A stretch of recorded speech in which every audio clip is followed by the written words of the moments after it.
Joining us right now, Canaccord Genuity Chief Equity Strategist Tony Dwyer is with us this morning. And Tony, good to see you. Thanks so much Great for to joining see you, us. Maria. Thanks for having Anything me. change in this market last couple of weeks? We know that the euphoria has been all around anticipation of new policies coming out of Washington. Well, I think the euphoria is more than that. I think it's just people are coming to grips with there's not going to be any anti-business policy coming for the next 4 years. And not only is that kind of unleashed animal spirits on the equity side, it's done it on the corporate side. That's Company chieftains are I've really underestimated the impact that not having an anti-business president is having upon the C-level, you know, the CEO, CFO levels at big companies. It's a really big deal. Now, you know, that said, the market is clearly, in my opinion, ahead of itself. It is. A year ago, we were talking about how the bear market has begun, not me, but the market was focused on economic decline in the emerging markets. The emerging economies were tanking. Commodities were going down hard. Corporate bond yields were spiking. Spreads were widening. It was so much fear, and now you just have a little bit too much optimism. But ultimately, this economy is getting better, not worse, globally. And profit margins are going to pick up, earnings are going to pick up, and that's what the stock market correlates to. Are you saying that the market can sustain these gains even without the tax reform that President Trump has promised, or even without the ACA repeal? Is it enough just to not be writing new regulations? As I say, John, I'm expecting kind of a near-term correction. But yeah, right. Yeah, definitely rolling it back. I do. I think it can, because when you have an non-recession oil price drop like we did last year, it typically creates a negative industrial and capital spending backdrop, actually for 2 years. The only time it was different was 85, 86. So once you bottom out the emerging economies, the global economy, and you start lifting profits, that's what the market correlates to, John. So it's over time. All you want is, listen, there's 5 market facts. Market correlates to the direction of earnings. Direction of earnings is driven by economic activity. That's driven by the slope of the yield curve and availability of credit. That's driven by Fed policy, and that's driven by core inflation.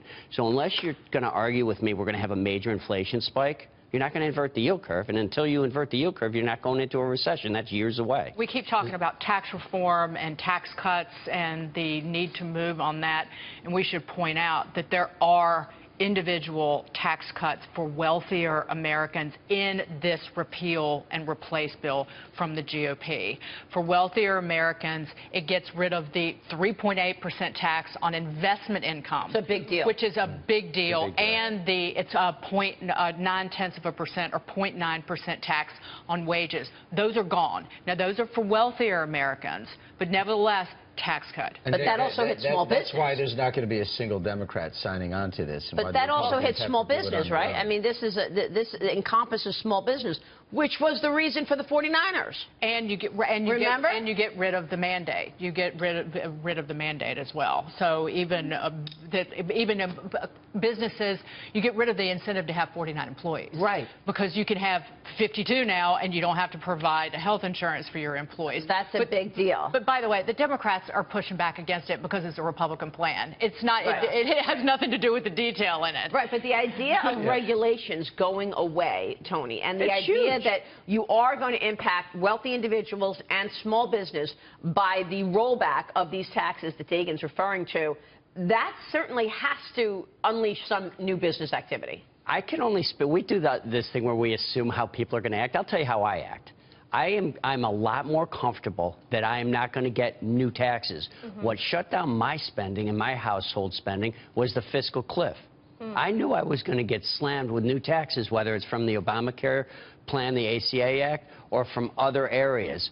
I know at this point, for the next 2 years anyway, or at least I'm hoping, I'm not going to get any new taxes. That allows me to spend money that I may have pent up. And I think that's the story of corporate America. Think of the amount of cash that has been raised from the corporate credit new issuance. It's hit a record every year. It's extraordinary, the biggest January on record.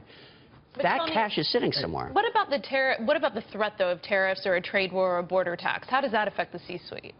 It seems like, and we did talk about that, they adjust very quickly. Like, they already had a plan of adjustment based upon the different angles that they had.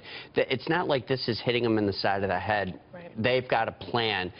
it depends on the company. You can move operations around, you can move money around, you can do different things to try to minimize the risk from that market. And yet, we still see growth around 2%. We're not seeing strong signs that it's picking up. We're still seeing job growth. We haven't seen anything take effect yet. It's actually probably going to slow down with the uncertainty, John. To your, again, this is part of the near-term correction plan, but it takes time. Like, again, talking to the CEO, they hadn't already spent the money. They didn't enter January and say, okay, let's go. What they did is they're making a plan on how to most effectively spend the money. So you think the unleashing of business happens sometime in 17, early 18? Both. When actually people anticipate this is going to change my life, this is going to change the way my business is operating, so I'm going to use more money to invest. Correct. And you think that happens this year or next I think it's this year and next year. I think the thing that we try to do is make everything like it's a microwave economy. As you, John, well knows, it takes a lot of time to move the pig through the python. Yeah. And finally, there is a pig moving through the python. But it sounds like you're still on the sidelines because of valuations. I don't think valuations matter at all. I'm on the side, Maria, as you know, over the years, I'm kind of put some tactical stuff into my work. When you have over 60% bulls and investors intelligence newsletter writers for 5 weeks in a row, that's not when you want to chase the tape. Also, over the course of the 5% rally that I've missed in the last 6 weeks, 4 of the market sectors that have done the best are the most defensive. Yes, financials and infotech have outperformed, but so have staples, utilities, REITs, the more defensive ones have as well. So it sounds like you're holding pat. You're not putting any new money to work in this market. You got, in my opinion, and I'll say this straight up, you're out of your mind if you get negative with this fundamental economic backdrop of positive credit, even with the Fed rate hikes, and positive earnings growth going forward probably for the next 3 years. Wow. It's not whether you're a buyer when the yield curve is steep, it's when you're more aggressive. So if I were a levered fund, I would just cut back a little leverage. I'd be more market neutral. If I was in very offensive sectors like the financials and tech, I would just pare back to more of a market neutral stance. It's not negative. It's just let's not get hurt. Right. Here, as you I understand. What happens is people tend to sell when the market's going down. It's the opposite of what you want to do in a positive backdrop. Right. Sure. It makes a lot of sense. Tony, good to see you. Great to see you, Thanks so much, Tony Dwyer.